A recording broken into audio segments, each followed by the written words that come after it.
Hello. Yay. Yay. Good day to you. Ah. I'm so excited to talk to you. I'm looking forward to it too. Yay. So you're a projector. Indeed, yes. What kind of projector are you? I think you looked up my chart the other day and I think you said it was splenic. Uh-huh. Yeah, I'm not so deep into human design, so yeah, I don't have a huge frame of reference for it, aside from knowing that I'm a projector and some stuff around that. But do you get kind of get the gist of what it means to be a projector? Yes, Yeah. yes, I would say Yeah. so. I mean, it created a complete shift in my sense of self when I first had a reading. Like it was an absolute flip from who I thought I was, at least initially. But then the more deeply I went into it, the more it made sense to me. And so, yeah, I do try and live more in alignment with my projector self, particularly waiting for the invitation, which this feels like. Yeah, great. Yeah, and it's a balance, right? Because you've got to make yourself known so that people can invite you. Right. I mean that's been a real journey as well, but I had a bit of an epiphany a couple of years ago around that, which was basically around where there was we can sort of call it pre-consent to share my wisdom or knowledge. So if somebody's a friend or a connection on social media, if somebody's on my newsletter mailing list, it's like there's already an openness to receiving, and then my job is basically to transmit Mm, from that place. So I'm not like mm, trying to convince, I'm not trying to pull people along, but I'm mm. transmitting what I know, and then they can choose whether they want to engage with that. Mm. So that's the way that I've kind of, yeah, like really been able to um yeah, like tend to my projector self while still putting myself out in the world, because otherwise you just be like sitting in your room doing nothing, Yeah, waiting for that invitation, yeah, you know. yeah, yeah. Well, I would love for you to transmit what you have been brewing around men's initiation. Yeah. I just saw your post on Facebook and I was like, whoa, okay. That's that's the Gayatri that I just met showing up Yes. online. Yeah, yeah. Yeah. I had no Great. idea that was under the bonnet, under the hood. Yes. Yeah. Indeed, yeah. So yeah, let's just dive into that.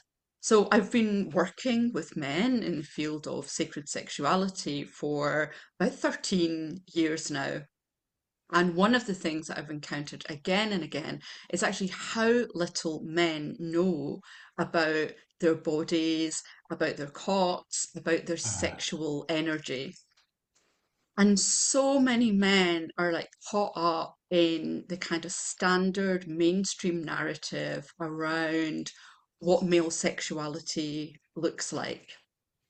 And this drives them to behave in certain ways in intimacy, in relationship, and in fact, even in connection to themselves, where they are continually stuck between a rock and a hard place, right? They're going too fast, they're going too slow, they're too numbed out, or they're too emotional. They worry about performance, they're in the future or they're stuck in the past. And all of these things take men away from being like right in the present moment with themselves, with another being, and the gift that can be there through that presence.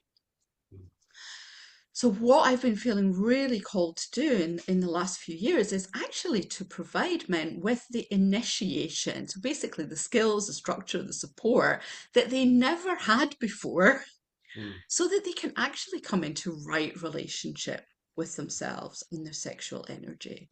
mm. Because, I believe that men have such a gift to offer in the world. And right now we're in a place where we're kind of caught between the old, where there's the kind of like yeah, the old paradigm sense of what masculinity looks like, which is actually kind of very rigid and inflexible, based on domination culture and control, power over. It's very fixed, it's very limited, it's very tight in its expression. Mm. And a lot of men feel like, oh, I don't measure up to that. Am I enough? And it's just like, well, no, because that's such a tiny bandwidth of what you can actually be here for.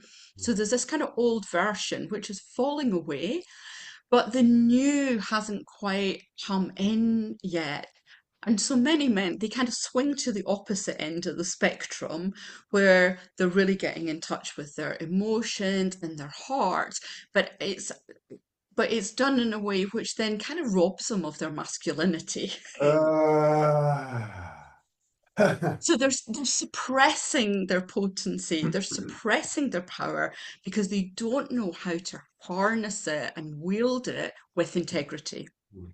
And so what we see, like particularly in the kind of conscious and new age scene and even the tantra scene, is that a lot of men, they've actually become kind of floppy and even sort of impotent. Yeah, they've lost their masculinity and the beauty of what could be there for them in order to kind of be acceptable, to fit in, to be safe enough to women, to be safe enough in the world. Actually, they've become kind of ineffectual. And so what I would really love to, empower men with is to be able to come into right relationship with themselves through having knowledge, through having practice, through having support, so that they can connect with their sexual energy, integrate it in their body, and offer it out as a gift to women and the world. Hmm. Wow. Wow. Ah, yeah. Yeah, yeah. Yeah, I notice in myself. Ah, yeah, the the tension between either being a safe man or a Mm, potent man. mm, And I don't yet there's been few moments in my life where I have been potent with integrity in a way mm, which makes people around me feel safe. And that mm, feels like the sweet spot.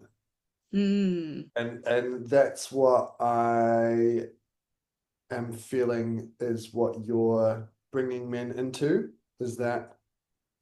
Yeah, there's absolutely an aspect of that. And I also just want to give like another perspective on that space, Hmm. which is that a man who is not integrated in his potency is inherently unsafe Oof. because yeah, because he's not owning Mm. who he really is.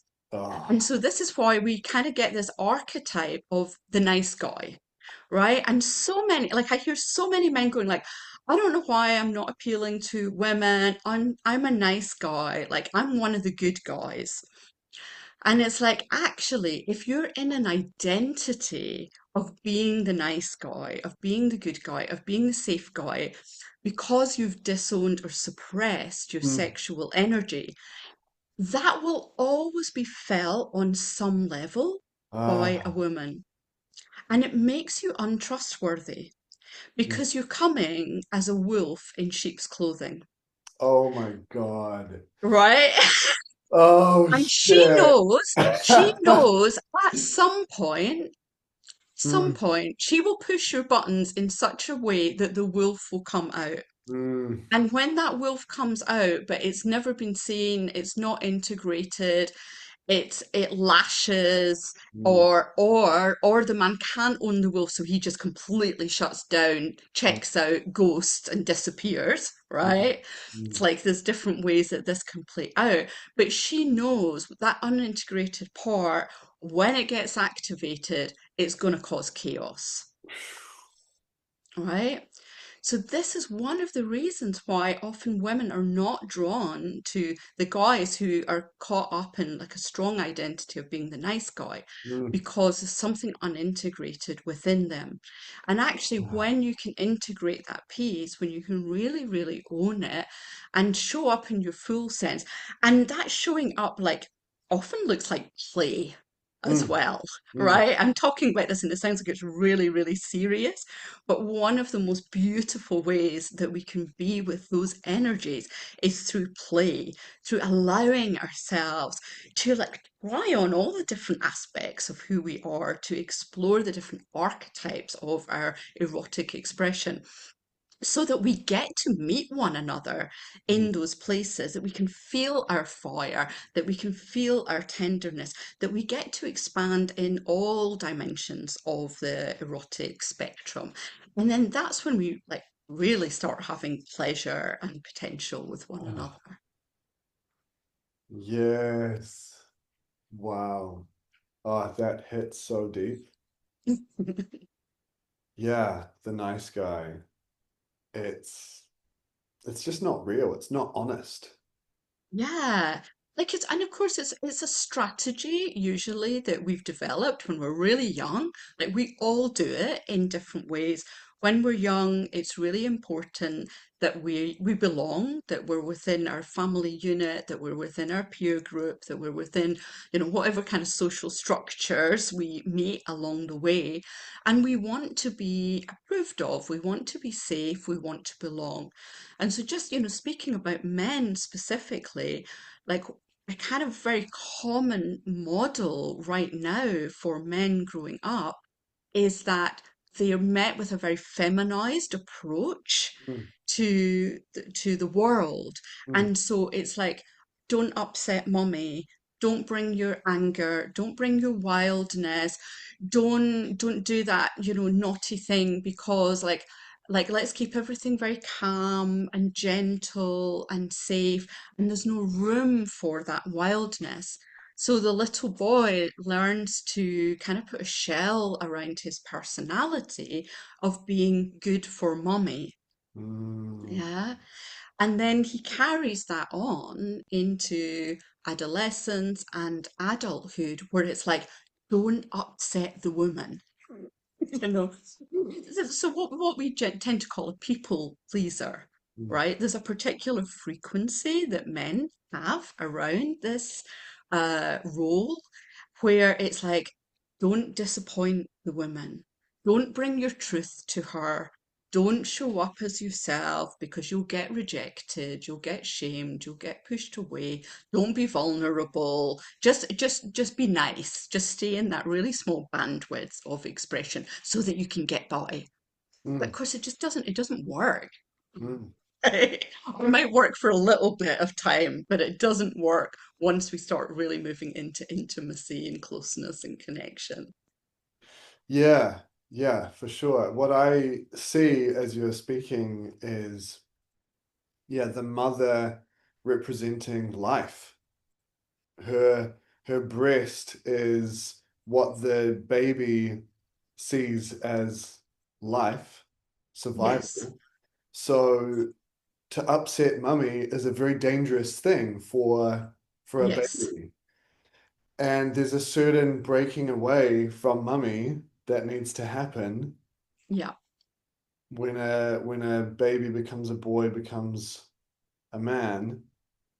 And yeah, in our culture we don't have those rites of passage that in some other cultures have. Like I've heard of other cultures where at 7 or 8 years old, the men mm, come and raid the village, steal the boys away from their mums, and the mums kind of cry and wail and go, "Oh no, don't take them!" But they actually know they're in on it, and the boys get taken into the forest or the jungle for 3 days, 5 days, whatever it is, until they've made a change within yes, themselves yes, and experienced that differentiation, that separation, and realized, ah, I'm okay.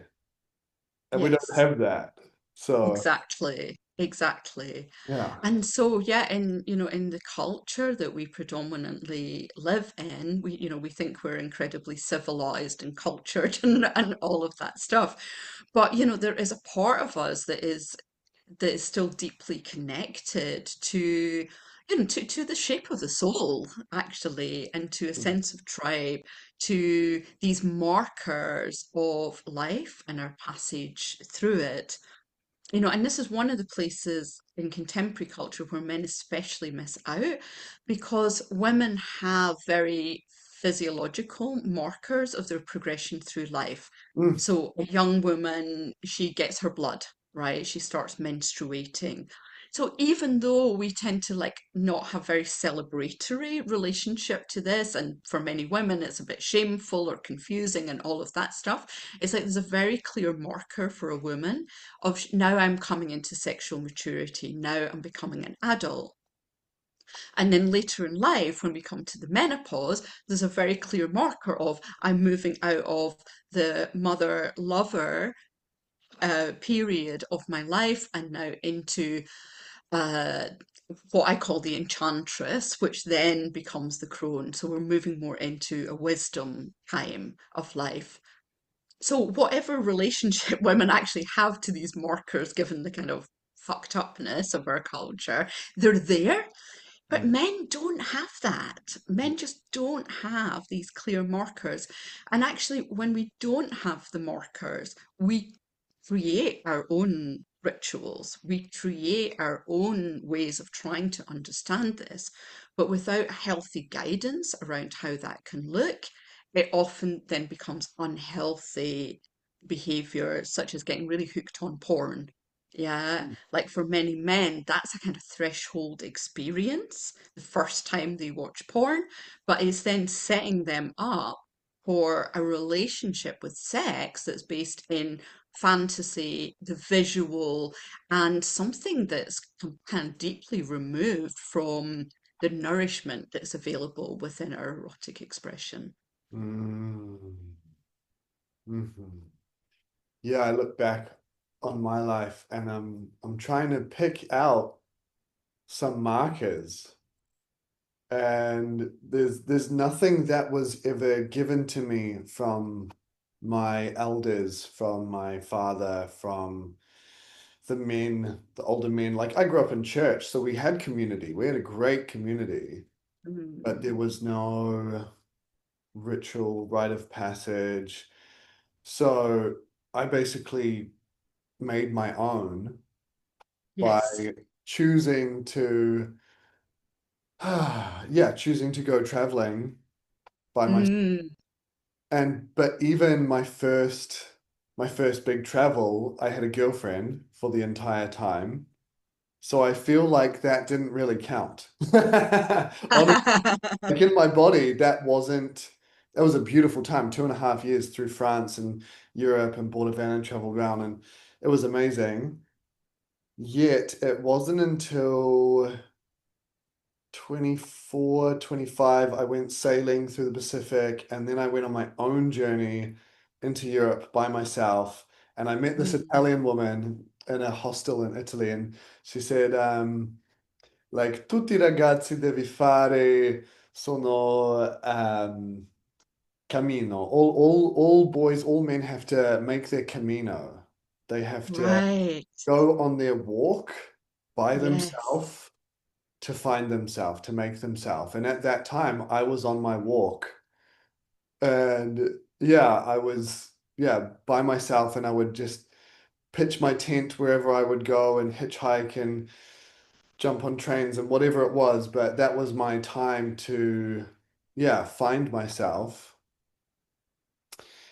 Yeah. And yet there's still more for me to step into. Yeah, like a more clear sense of sovereignty. Mm.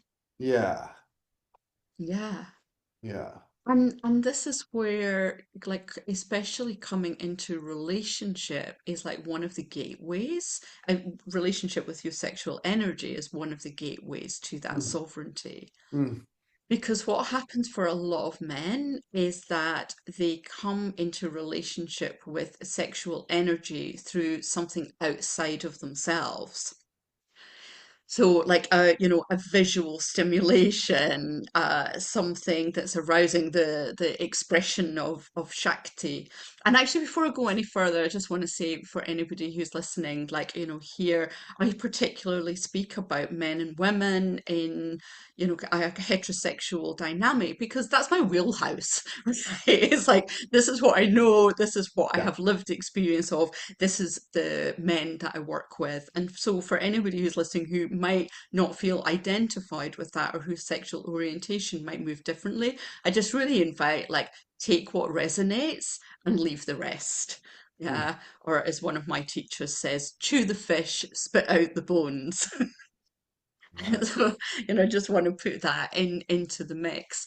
Yeah. But yeah, so many men come into relationship with sex through something external.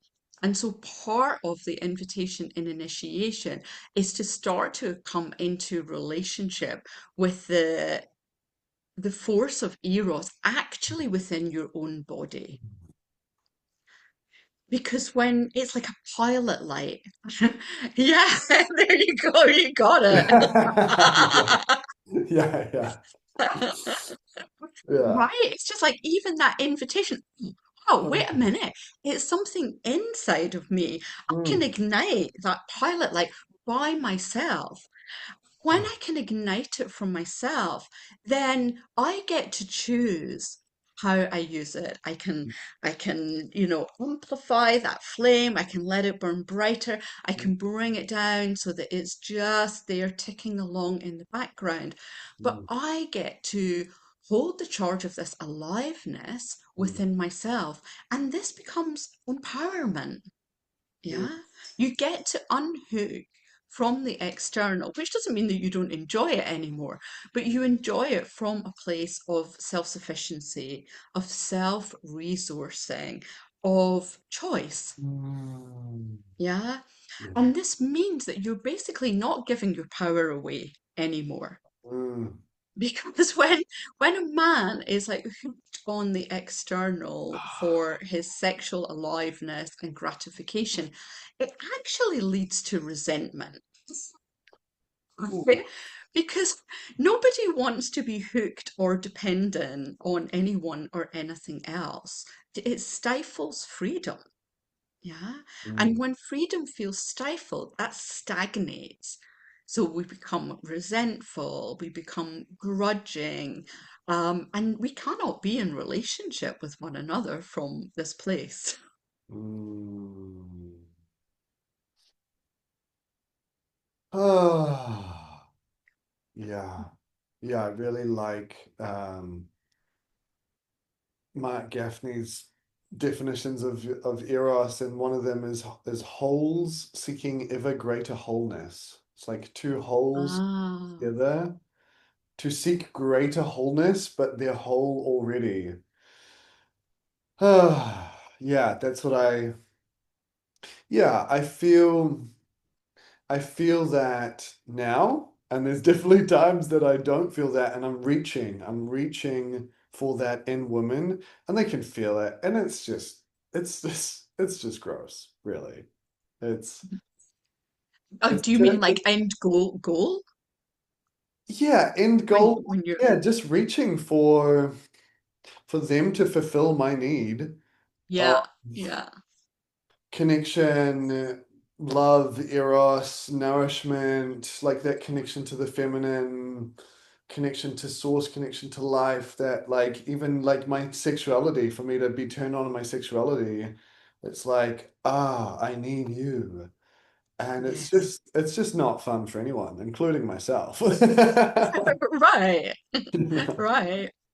Yeah. Yeah, and I just want to, like, I feel to speak into that a little bit as well, because again, it's like, this is a very common situation that men find themselves in. And what is normal in our culture is not necessarily what is natural, right? So for many men, like I just really want to say, it is not your fault. as mm, well. It's not your fault if you've not been guided and supported in this. And in fact, so for many men, again, when they're young, they get a lot of messages kind of overtly and covertly that to express feeling is not allowed. It's not appropriate. It's not welcome. Yeah.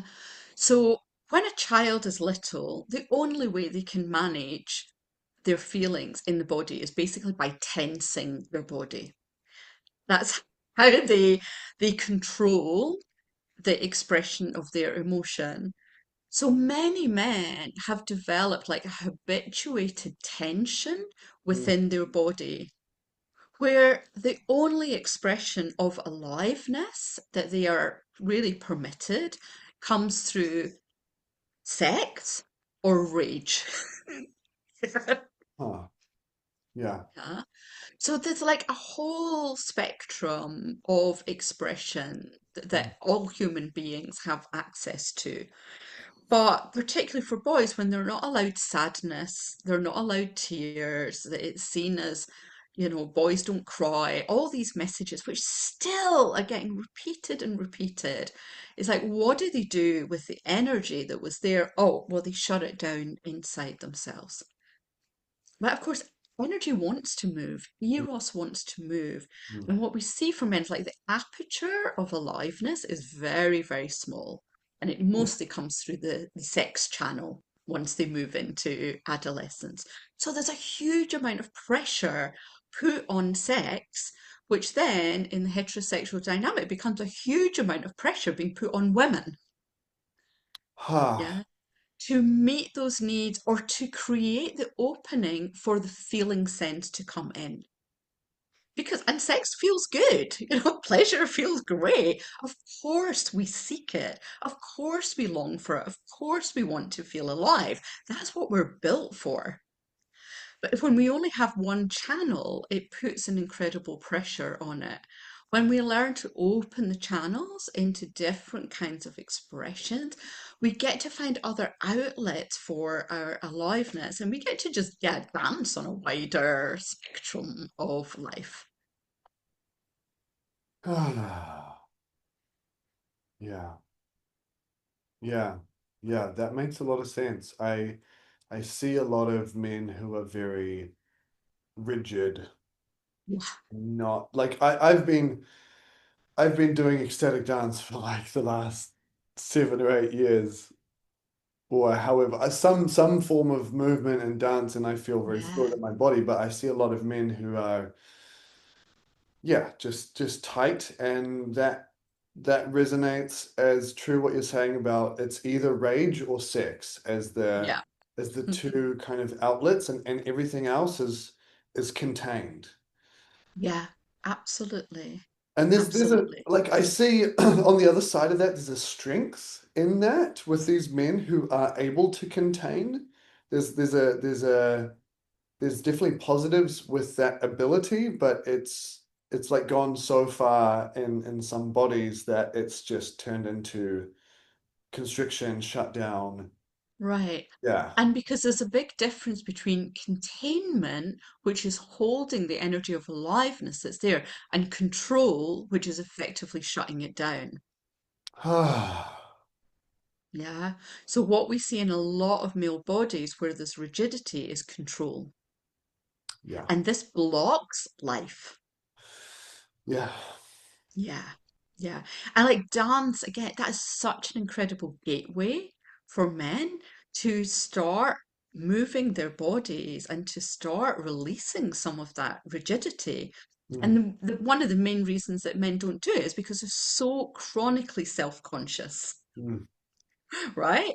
But again, like to be self-conscious about our body and our movement, which like you look at any child and how they move their bodies, and it's just so free and joyful and innocent, right? mm, Imagine we could all still move our bodies like that.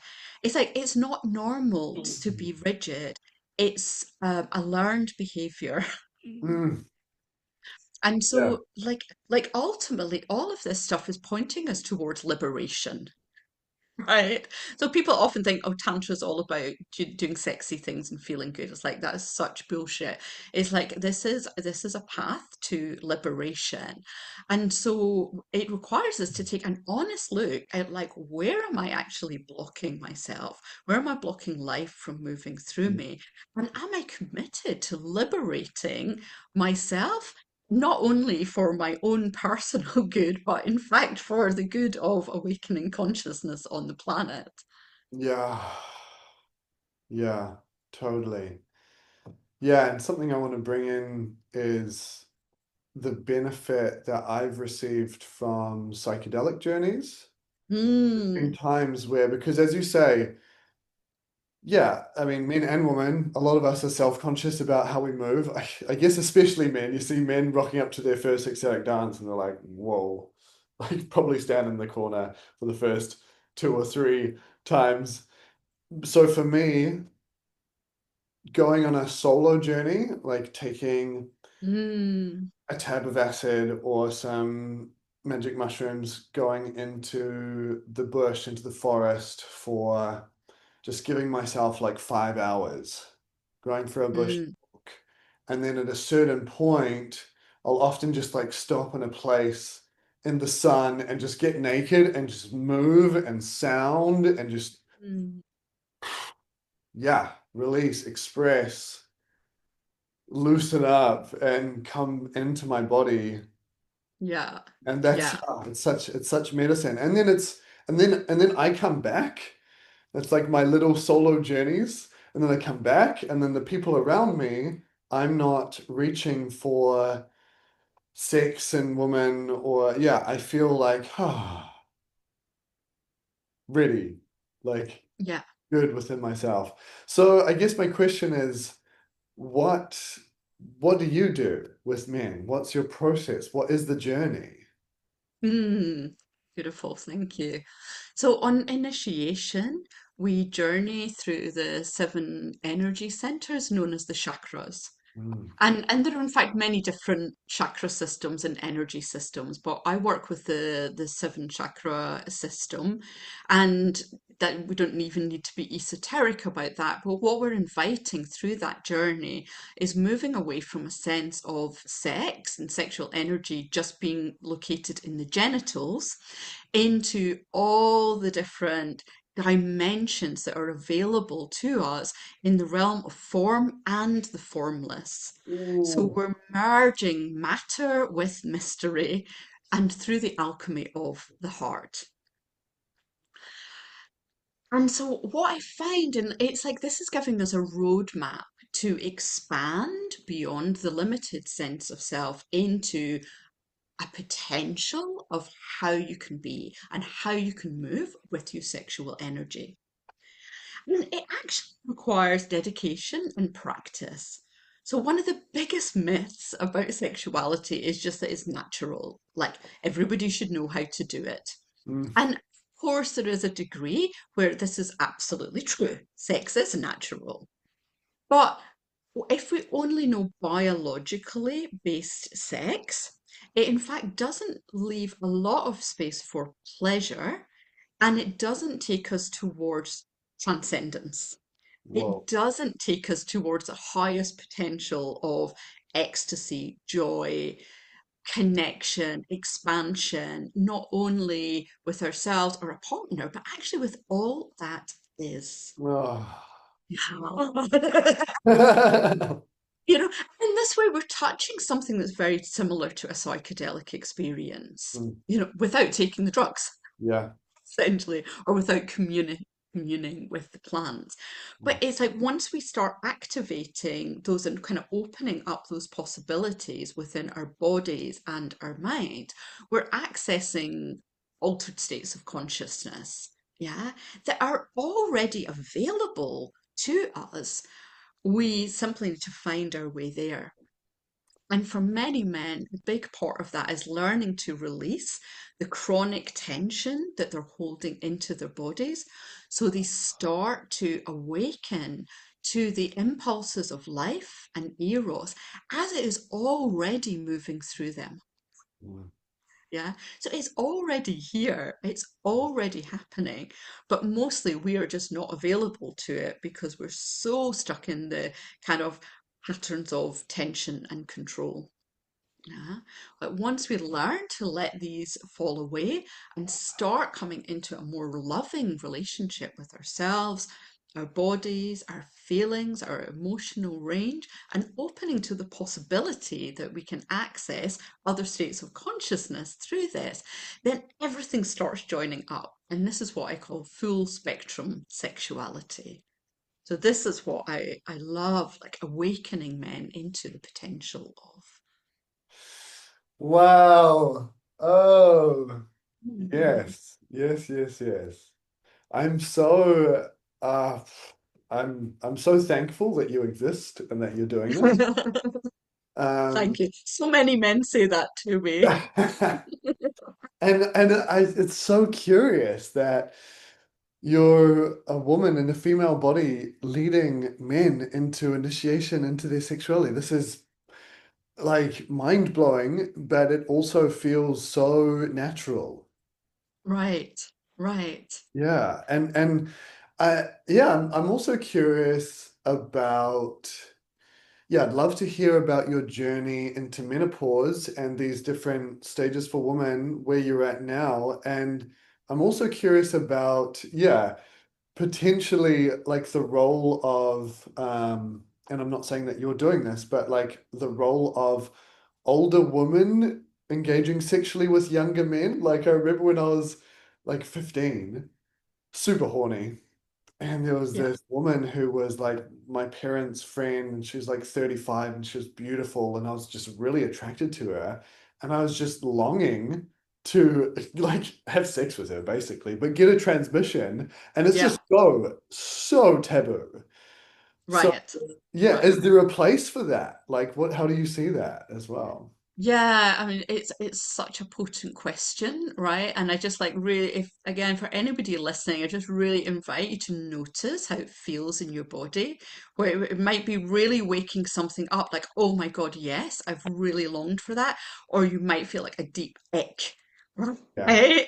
Yeah. And neither being right or wrong, but just like really, really notice what happens in your body at the thought of this before I step into what I'm about to say. So, Yeah. it's like my understanding, and of course a lot of this is intuited and um and there's anecdotal evidence, let's say, that back in the day before we got like really, really messed up into the kind of mindset and yeah, domination place where we are now, that women had a role as priestesses, as wisdom keepers, Mm. as the temple devotees. They had a role in initiating men and everyone really into the mystery of existence through the portal of the body, right? So women were honored within this role. And there's even stories that, when men went out to war, before they would come back to the city, they would go through the temple and the devotees would love them Mm. back into their completeness. And this was called taking the war out of the man, Oof. right? Taking the war out of the man so that men could let like the horrors, the ravages of what they saw and experienced and perhaps even partook in to be cleansed from that Oh. so that they could come back to love, come back to their heart. And when they were ready, then they went back into their family life.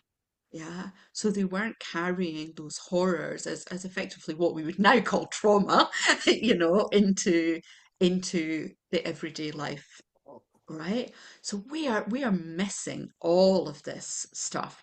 And instead, like everybody's just like walking around with like so much moving inside them and no idea of where to put it and how to do it. And we can't do this stuff alone, Mm. right? What is important is that we really have like honoring structures and spaces for this kind of initiation. It doesn't necessarily look like actually having sex. You know, for me, a huge part is in education and, in fact, in slowing things right down because so much of what can be beautiful in sex doesn't actually look like sex in the way that most people think about it. Like, it doesn't look like a penis in a vagina, for example. It's all the stuff that happens round about it.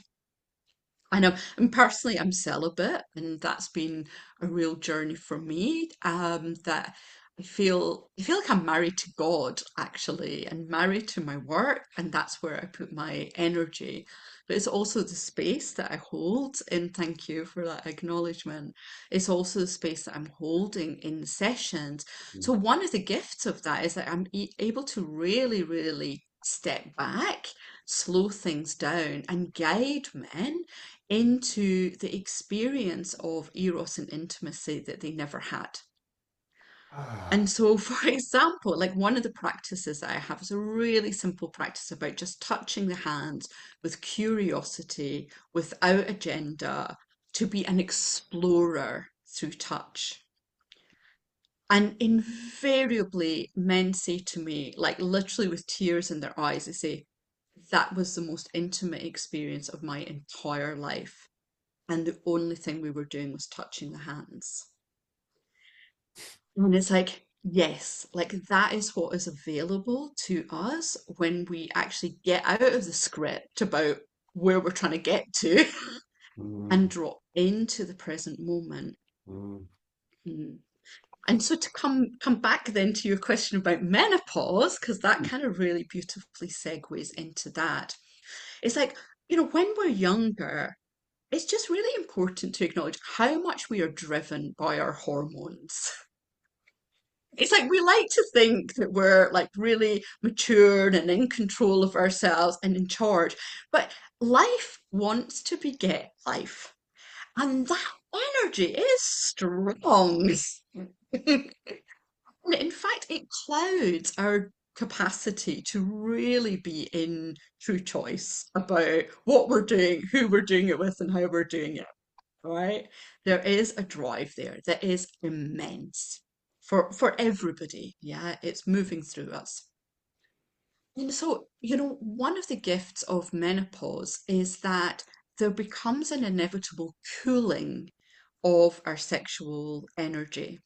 So if we think about it like the seasons of the year and the seasons of our sexuality. So, you know, our culture knows nothing about this. We basically think all sex is about the summer of sex. So in the summer, everything's hot and there's a lot of energy, right? And we love this like passion and wildness and very outward expression, very yang expressions, a lot of fire. There's a lot of heat in it, right? That's what most people think sex is. And this is true when we're young and when our DNA is basically driving us to have more sex, to expand, to make life. Yeah. yeah, would you say that's kind of like between 13 and 39? Like Hmm. Well, I would say like a maybe teenager, there's a spring. So we have spring first, right? When we kind of first. Yeah. get activated and Yeah, yeah, aroused yeah. and we start like everything's waking up. Oh And if you yeah. think about, you know, think about spring and like the aliveness that is in the natural world, it's springtime, right? It's like suddenly everything just goes bonkers. Yeah. Yeah. We all know the And springtime you're talking about. right. So we've Yeah. got spring, then we've got summer, Mm, and most people stop there. mm, But we also have autumn and winter, mm, right?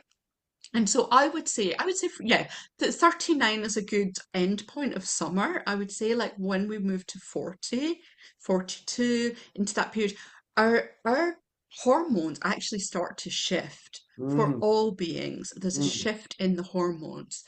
And so for women, what this looks like is estrogen drops and mm. testosterone goes up. And So in the dropping, just to pause there, yeah. this could happen in a female body It can vary, right? Could be anywhere between like 40 and 50, Sure, right? exactly, Yeah. exactly. Yeah, yeah, yeah. Yeah. It's not a tight window, and everybody will experience it differently. Yeah, cool. Okay, keep But going. Yeah. yeah, and personally I went into the menopause very young, so it was a wild initiation for me that started at the age of 39. Okay, there you go. Yeah. Um, but so for women, what this looks like is there's a cooling of our sexual energy. And because we're no longer being driven by the impulse to make babies, like, and even if people think, well, I have sex for all the other reasons, like, yeah, absolutely we do. We have sex for so many reasons other than procreation. And yet at the same time, that drive is there underneath, like, still pushing us in some way or another. So for women, when they move into perimenopause or menopause, we have this drop in our sexual energy and in that kind of fiery libido. Now, the mainstream cultural narrative is that, oh, well, now you're past it, right? You're over the hill. You're no use anymore because you're not for making babies. We don't even know what your sexuality is for now, right? There's this end point, and it is brutal. Hmm. And for many women, they feel like they become invisible, that they're completely cut off, that they're not a woman anymore. But this narrative that we have is absolute bullshit. Mm. It is bullshit. And it's become this way because there is such a fear of what happens in women in this time through the initiation of menopause. Ooh. Yeah. And so my understanding and my experience of this, and in fact, I only moved into sexuality work this time in my life. I didn't do it when I was younger, and partly because I was too scared. I was scared that people would judge me, even though I had a deep fascination and calling for most of my life that this was my vocation. I moved into it whilst I was in perimenopause.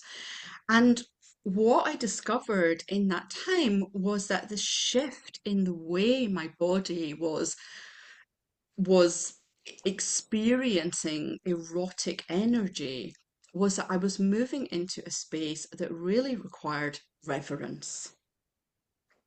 It's like the greatest turn on was devotion. Mm. Yeah, it was about really meeting in presence and meeting in the heart. Mm. And so what my body responds to is that presence. It's like the body becomes a barometer of truth. And the part that could override that, which was there before when, there was that part of me that was just like, fill me with your babies. Inside me now. It's like that part's gone. Yeah. And and something else is required. And this shift in what is required is like really, really terrifying actually to most men. Because within that conditioning of what masculinity looks like and what a man looks like whenever he's in sex, it requires him to shift into a different gear.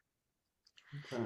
And when there's no knowledge about how that actually looks or how it can or the gifts that it can bring.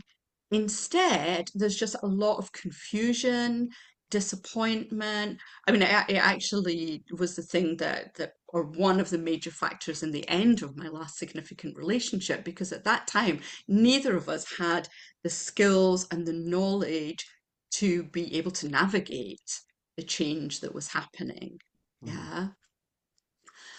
And so, in that lack of awareness, things just fall apart, right?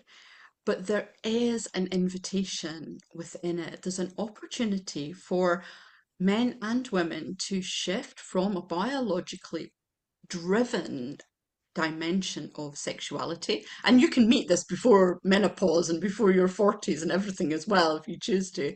But there's an invitation to move into an expression of sexuality that's more about touching the sacred. Yeah.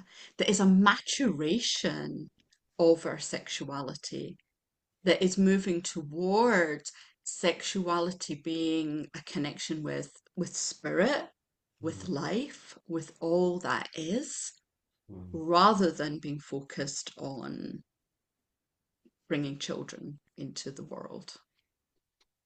A different kind Wow. of creativity. Yeah. Wow. That's so that's so hopeful. Yeah, right, Yeah. right. And speaking to the men as well, like I've worked with so many men, who are in their 50s, 60s, even 70s, and they feel like there's something broken in them because they're like, well, my cock doesn't behave like how it did when I was a teenager. And it's like, well, it's not supposed to, actually. You know, there is a maturation that comes in the male body, in male sexuality. But because we're so immature in our understanding around it, men feel like they're letting themselves down or they're letting their partner down, and they don't know how to move into this kind of cooler expression of sexuality that can be so potent, so intimate, so expansive. I often point out to them, I'm like, well, how does it feel to like be released from the urgency you used to have in adolescence? And they're like, oh yeah, thank God. Yes, thank God. I'm not like just like having to ejaculate 3 times a day anymore because the tension that was there was so strong for them. And it's like, yeah, so you're actually liberated from that now, and you get to experience your sexuality in a new way. And if you're like willing to be humble and to open to a potential of something new, it can be such a profound journey for a man. I mean, even one of my clients who I worked with over a number of years, he got to a point, he came back to me one session, he said, I went to my yoga class today and he said, we were in Shavasana, which is the lying down at the end, corpse pose, total relaxation, doing nothing. He said, we went into Shavasana and I had a full body orgasm. Phew. Yo. And he was like, I didn't know it could happen like this. It's like, yeah, I've only been telling you that for the last 2 years. But, but, you know, Oh. but it's like once you experience it, there is no mistake of how Eros just there. It's like the essential nature of Yeah. existence is one everlasting orgasm. Oh my God. Yeah. That's the. It's the om. Oh, wow. Yeah, what this brings to mind is something that one of my teachers talks about, Damien Bolaire, Oh which, yeah, I love him. it's just so on point. Yeah. And he talks about parasympathetic arousal. Yes. Oh, Yes. it's like, yeah, so much of youthful sex is just hot and fast. And even, yeah, the whole thing of like dating or hooking up with someone and you get into bed and there's this urgency from the man and it's like, yeah, in the movies the scenes of the man like slamming the woman against a wall and it's all hot and they're ripping each other's clothes off and it's Right. kind of got this cortisol caffeinated kind of like which is fun. And there's this whole other, I mean, I love that when I'm fully in it. Right. When I'm kind of neither here nor there and I'm like slightly agitated, but so I'm not fully relaxed, but I'm not fully like activated in that really hot and spicy way. And there's just Yeah. kind of like this like tension just to like stop and just like stop the movement in the bodies and just breathe together and just come into deep relaxation. let the nervous system settle, come into relaxation, and then from a place of just not trying at all, just seeing what emerges. Yeah. And then there's like this dilation, this opening of the heart, swelling of the genitals, and then, oh, that's such a beautiful place to Yeah. come back together Yeah. from. Yeah. Absolutely. It's Ah, beautiful. And the reason that many men don't get to experience that and don't have access to it is they're so driven by the script that once they have an erection, they have to do something with it. It's like for so many men, the fear of losing their erection, the fear of losing their hardness, which is then basically a fear of losing face as a man drives them to have this, they have a sense of urgency, they rush into penetration too quickly, they depend on a lot of friction, stimulation, and tension in order to go to climax, right? And the thing is, it's really unsatisfying for most women to experience sex like that. So this is part of why there's so much like disappointment and disconnection between men and women, because women are like, yeah, that's not really doing it for me, and I need a lot more than what is going on here. But men are so fearful of losing their erection that they are compelled to follow the script and to just go for it. mm, Whereas, like, one of the things that I really support men in discovering is like just how to ride the rise and fall of erection and to wow. relax into it through trusting in your body, through Ah, trusting in your cock and mm, how the energy wants to move and express through you. Because when you can learn how to actually relax into that rise and fall and ebb and flow, things just become a whole lot simpler and easier and much, much more enjoyable for you and for the one you're with.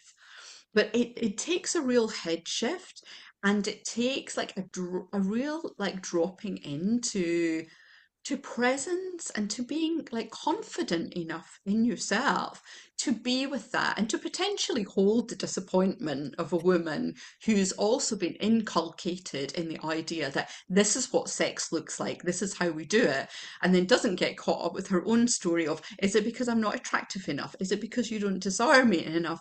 Whereas, like, actually, when the heart is really open and that energy is moving between us, the electromagnetic circuit that comes between cock, heart, genitals, yoni, and how that moves through us. It's like this will do its thing whenever we're open and connected. And ah, it doesn't do its thing whenever we're forcing everything through a tiny bandwidth of expression. mm, mm. Yeah, yeah. Wow, beautiful.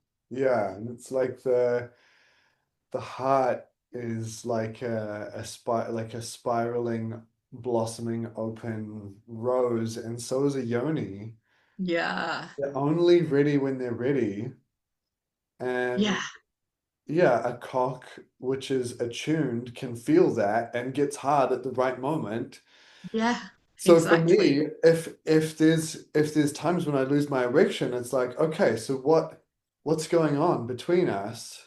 Mm, Sometimes there's words that need to be spoken. It's like sometimes there's something yes. unspoken, and she's holding something towards me, or I haven't expressed something because I don't want to cause a drama because I just want to have sex. So let's just like put the things to the side. And then it's like, okay, well, the cock's not up. So what Yeah. is up? Right. No, exactly. That's a brilliant way to put it. Actually, I might borrow that one in the Yeah, future. totally, totally. And that's where it comes like this actual trust in so many men treat their cock like it's something external to them, like it has a mind of its own, that it's just doing its own thing, that it's like really embarrassing, like it's up when it shouldn't be up and it's down when it shouldn't be down. And it's like, what if you actually trusted your cock as a barometer of what is here in the space? Mm, mm. Ooh, yes, yes, yes. Wow. Yeah. Ah,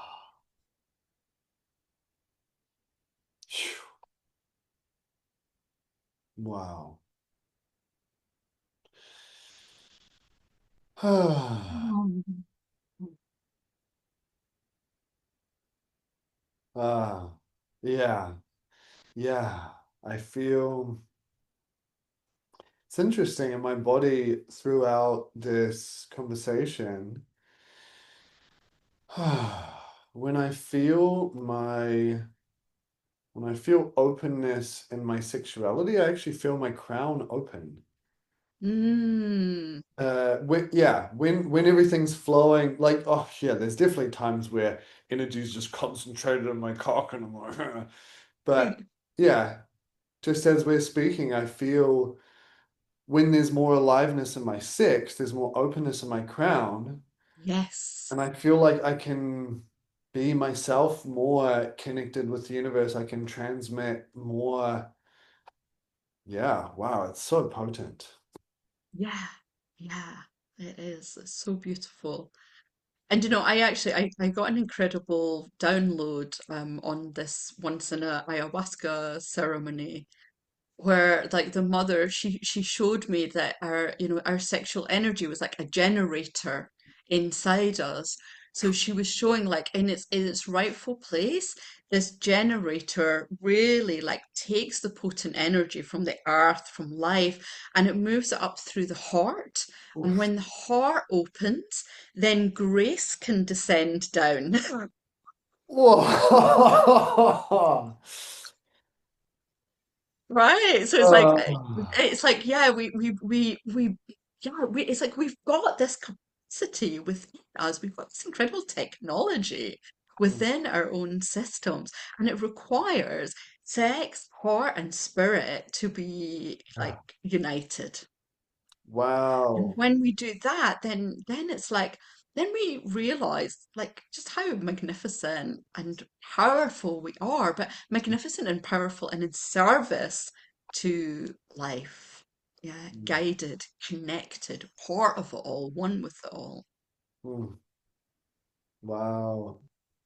Yeah, I'm really recognizing you as a guide in this moment in my body. Like my Ah, body responds to your words. It's like your words are literally kind of tuning in real time as each right. lands. It's like, yeah, oof, I feel that. I feel my heart opening. I feel grace. It's like, wow, yeah, yeah, you have a Yeah. gift. And just to talk about what ayahuasca showed you about the sexual energy being a generator, like in the human design system, generators, this is that generator energy. So I just find that really interesting. And projectors who don't have this defined sacral, you're able to tune in to generators specifically and kind of feel, attune, taste where they're at in your system in their system. Yeah, which just makes you the perfect guides for generators because you're able to, yeah, do you feel that? You can know And what's you're opening me to a possibility of something that I hadn't had a conscious awareness around okay. in specifically of generators. So that sounds really, really, really fascinating. But like but what I know to be true, and you know, you've said it yourself, is like it's like, you know, I've been gifted with voice and a particular way of expression Hmm. that can really land in people. Like there's a kind of economy in the words that I use, which especially for men just really seems to like get to the heart of things for Oof. them. and Yeah.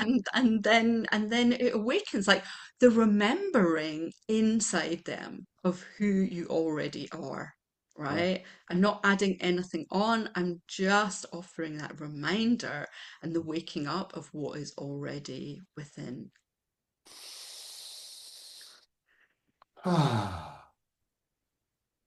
Wow. Yeah.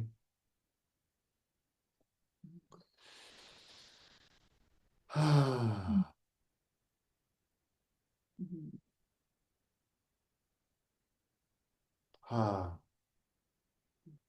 Wow. Okay. Mhm. I have one more question. Yes, please. It's like it feels a bit edgy to bring it, so um yeah, we'll see. We'll see if it makes it into the final cut. Um Uh-huh. yeah, it's a curiosity around the feminine mysteries of something like yeah, something dropped in for me when you're talking about the men going away to war. They come back via the temple to be, yeah, cleansed, purified, to what, yeah, to have the And water loved back to wholeness. loved back to wholeness. Oh, yes. God, that's such a gift. And I see the rise of conscious sexuality workers, tantric massage is coming back in a way which is really empowering for women and such a blessing and a gift for men. And the exchange feels like fucking sweet. You know, like a Yes. man who's, Yes. killing it in the world and has got heaps of money, but doesn't, but needs something else, then can just, you know, drop or give $500 for an hour session to a woman who's holding space to, yeah, love him back to wholeness, bring him into his body. Yeah. And I guess my question is around Mhm. the womb, the menstrual cycle, and it's almost like this built-in mechanism that every month, I mean, up until menopause, it's like how I'm envisioning it is that if a woman is in this priestess work, then each month, at the end of the month, she can kind of shed a layer of all the war that she's maybe imbued from the man, right? And her own, it's like the man brings his whatever needs to be cleansed. The woman almost like takes it into her body and then can shed it through the menstruation, through the shedding of the blood. But then I also imagine the womb as like this black hole of creation, which the black hole that equally births and also kind of takes into the void. And I just wonder if there's something in a female body that can uh, take energetic things and send them straight into the void. I don't know yeah, if you have anything to say. So the question is like is there something in the female body that can kind of yeah take what no Transmute. longer serves and and release it to the void, Yeah, yeah, exactly. That's it. Transmute it or release it to the to void. transmute it, to Yeah. transmute it. You know, I definitely think there is a potential of that. And I think it takes a lot to be holding that kind of like purity and integrity of space. And I guess like one thing which I perhaps want to just kind of maybe even scale down in women who are offering these kind of devotional services to men is like what a wide spectrum and array of the work there is in that. And that yes, some women are offering that in a place of penetrative sex and kind of being in the archetype of the sacred whore. Yeah, and certainly that was a starting point for me in this work. So I can speak, in my own body, but I cannot speak for the bodies of other women, and I feel like there's a still huge amount for women in the feminine to be really stepping into this work in a way that's empowered and clear and in purity. Yeah. Um, But for myself, what I felt was my greatest gift at that time was in fact offering an imprint to men around being received fully by the feminine. So Oh, yeah, for so many men, like literally they had never been received fully. And sometimes that manifests in what they consider to be sexual dysfunction, which would be like not getting an erection, premature ejaculation, all of this kind of stuff. And when they were met in presence and in purity, their body could respond in a way that was healthy and whole and created that imprint for them around what could be sacred in union between a man and a woman. Yeah. And in my own body, I felt very clear within that. And it's my when I see myself and my work, I literally see myself like a prism where things can come in, but then they go out like a rainbow, transmuted and oh. transformed. Yeah, And in this way, like nothing kind of clings or sticks or gets stuck in my system, which is really, really useful, right? But different people have different kind of porousness and all of that kind of stuff. So that might not, certainly wouldn't be true for everybody. But that's something which has like been a real I don't know, kind of talisman for me in the work, is like holding this essence of transmutation and clarity and purity in service to men and the masculine. hmm. Yeah, yeah, and a caveat that I want to put is that is for men also to not just then start using women to dump their shit on. It's like like also yeah, be Yeah, self-responsible, and I think it's healthy for a man to go into the forest and shout at the sky and take his emotions and learn how to be with them in a healthy way and transmute them himself as well. So yes, that yes, we're not yes, just yes. like, yeah, outsourcing that to women who might have this beautiful transmuting, powerful Right, magic. It's like, yeah, right.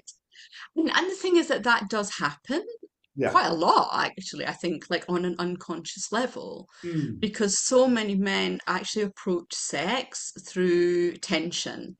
So it's like what men think is arousal is usually stress, fear, even shame can be quite an activator. And then they bring that to women looking like arousal, but they're just trying to release what is inside because they've no other avenue to do that. So mm. this does play out between men and women, and then they wonder why, like 24 hours later, she's being a complete bitch to them. It's kind of like, it's like, where does that energy go? Well, it's just going to come right back. Yeah. So Ah, it's like yeah. unconsciously, I believe a lot of that stuff is playing out between men and women, especially in the kind of, yeah, stimulation, excitation, ejaculation form of sex that many people know as what sex is. Yeah, well, there's this. We've been talking about building charge the last few days, and for a man to like Mm, build up charge and then dump his load, it's like, well, if that's going into a woman, like that's kind of intense, you know? What's the quality of that charge? right, right. Which And you can know, be charged with love and life and exactly. Yeah, yeah, exactly. And it's like, yeah, where's our consciousness in it? Are we using this meeting of our bodies just to like release something so that you can relax, yeah. Or are you bringing yourself to it to create something together from that Yes. place? What's the quality of life in your seed? And Yes. I see this etherically as well, energetically, with especially light masculine expressions where someone is disseminating ideas into the world. Like I see this with Bruce Leon and other people who are writing books, putting ideas out into the world. They're disseminating their seed. Yeah, yeah. And yeah, men who have yeah, potent seed to disseminate energetically, I can imagine would be very attractive for a woman. Like, I've even been exploring the idea of being penetrated by a man, Hmm. and I'm like, who do I want to be penetrated by? Right, it It would matters. be it would be a man whose ideas I respect, and I want to be pollinated by his consciousness as well as his body. It's yeah, that's for Right. me personally. Yeah, and I Yeah, I yeah. love that inquiry, and if you think if I would just actually really love to invite all the men, like even they might go like, oh my God, no way, I can't even believe you're encouraging me to think about this. But it's like if you when you think about it that way, then you can also put that question back to yourself, like, am I a man that a woman would want to be penetrated by? Mm, Like, mm, am I truly living as that expression? Because oof. if you're not living that potential, like, why would she want to open to you? Why would she want to receive you? I can feel that question burning into my burning into my core, and it's like, eesh. Mm. It's like purifying, it's like burning. Hui.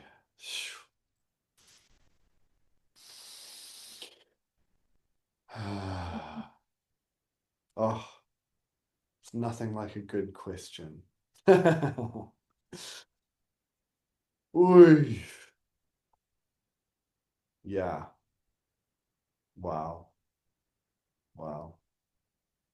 Yeah. And I want to like, yeah, just it's like really present and here for me as well, because in the world at this time we're seeing, figures like Andrew Tate being really like, having so many men following him because he's offering a version of masculinity that's very appealing to men who are kind of lost and disenfranchised and confused about what it is to be a man. But what's often happening in those spaces is that men are projecting everything out to women, like blaming women for their lack of connection, their lack of sex, their lack of success in the world. And they don't turn it round to say, like, am I a man worthy of her attention? Am I a man worthy of her love? Am I a man worthy of her body? Because if those men actually started looking inside and doing the work for themselves, they would find that their relationship to women in the world would absolutely transform. But it requires that like radical self-honesty and self-responsibility to say, like, I'm going to show up for my part in this. Mhm. Yeah. Yeah. What came through before, you said something which was, it's not your fault. Yeah. And I want to say, it's not my fault, but it is my responsibility. And there are times when I do need a guide. Yeah. Absolutely. So, Absolutely. yeah, I want to honor you for being a guide. Thank you. And yeah, I'm curious about, yeah, joining one of your containers, one of your journeys. Yeah, do you want to tell us about what the next one is? What are you? Yeah, thank you. Yeah, so for any man curious about how he can access this knowledge and receive the skills, support, and structure to really awaken and integrate his sexual energy, I'm offering an online program called Initiation, Full Spectrum Sexuality for Awakening Men. Hmm, So this is for men who've already done personal development work, but feel like something's still missing. hmm. And usually that part is sexuality, around really embracing your sexual energy. And the next round starts on the 1st of September. We journey together for 11 weeks. This is an online group program for men. Okay, cool, cool. So 1st of September for 11 weeks. When does it finish, do you know? The somethings of November. like Yeah, cool, cool, cool. towards the end of November. Ah, interesting. Yeah, okay. Beautiful, beautiful, beautiful.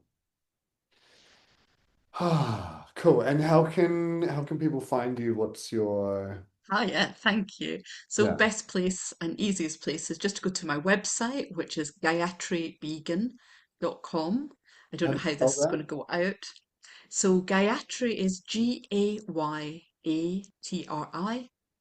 and then Beegan is Beegan. So, that's all one word, gayatribeegan.com.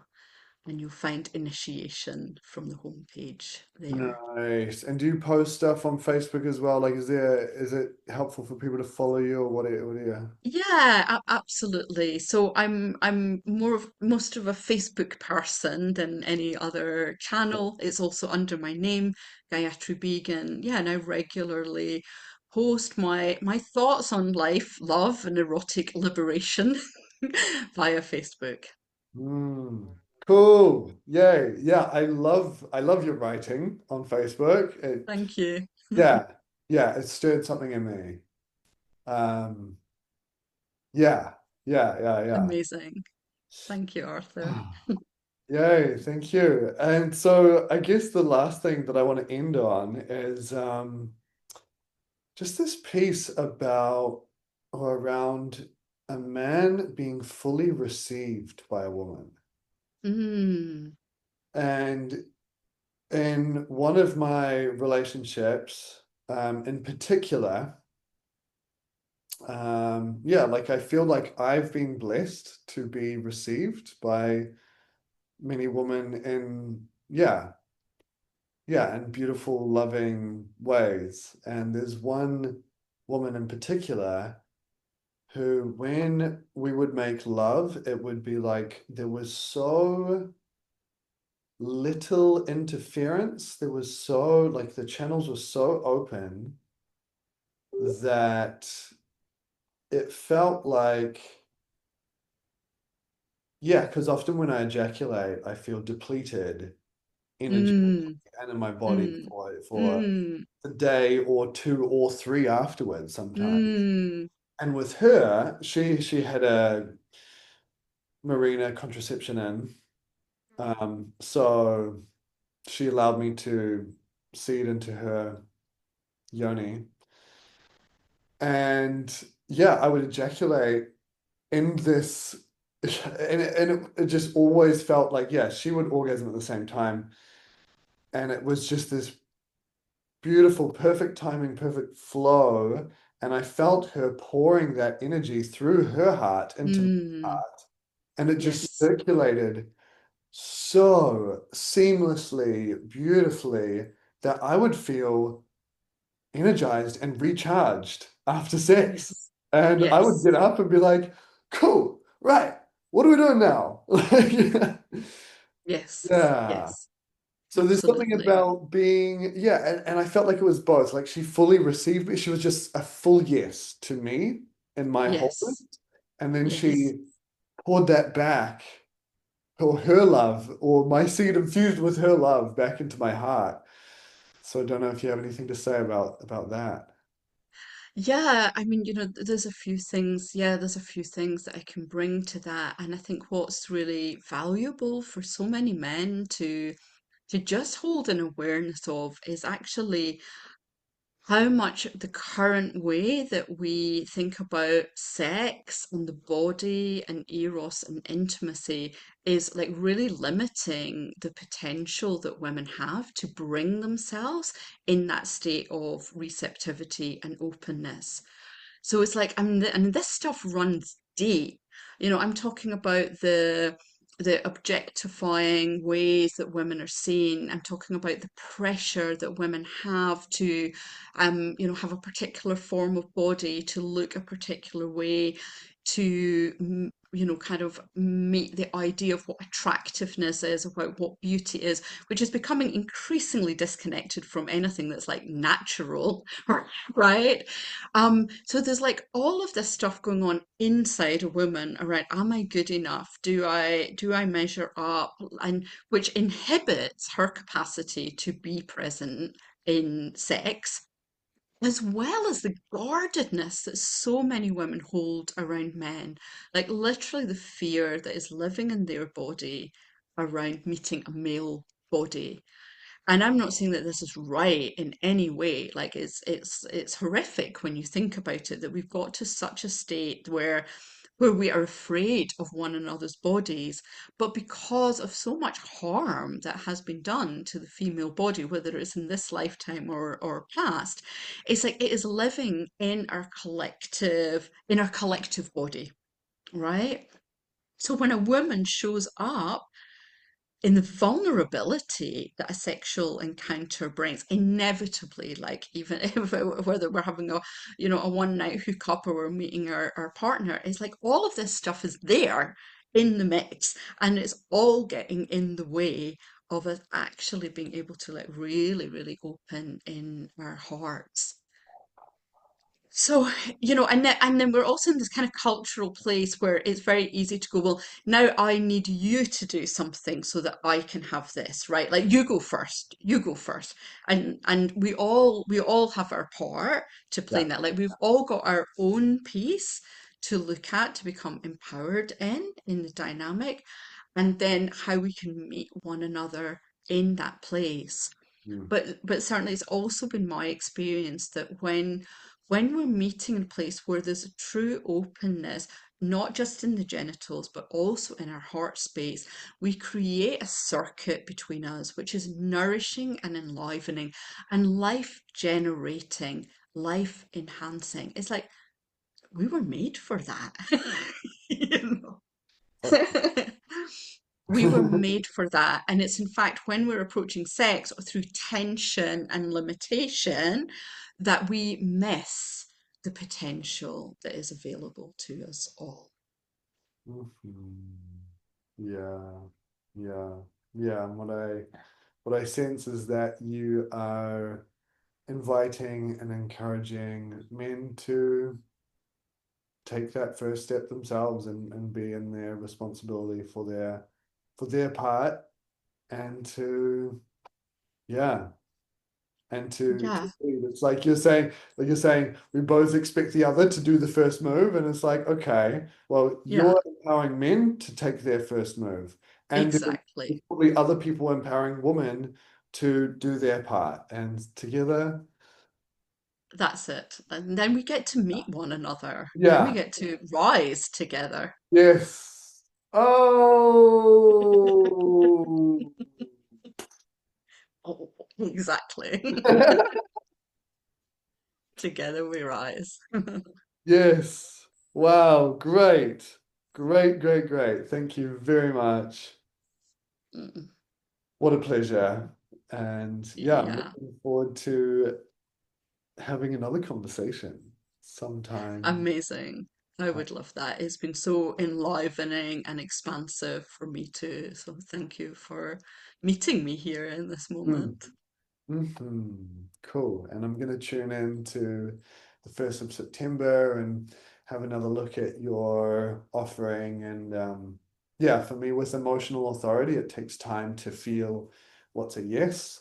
So I'm glad that I have, yeah, a good like 6 weeks to feel into this journey for myself. So, Yeah, I think Dave, a little bit less than 6 weeks, but one month, let's say. You have okay. 1 month. Oh yeah. Oh yeah. It is indeed. Cool. Indeed. Amazing. Thank you, Arthur. Thank you.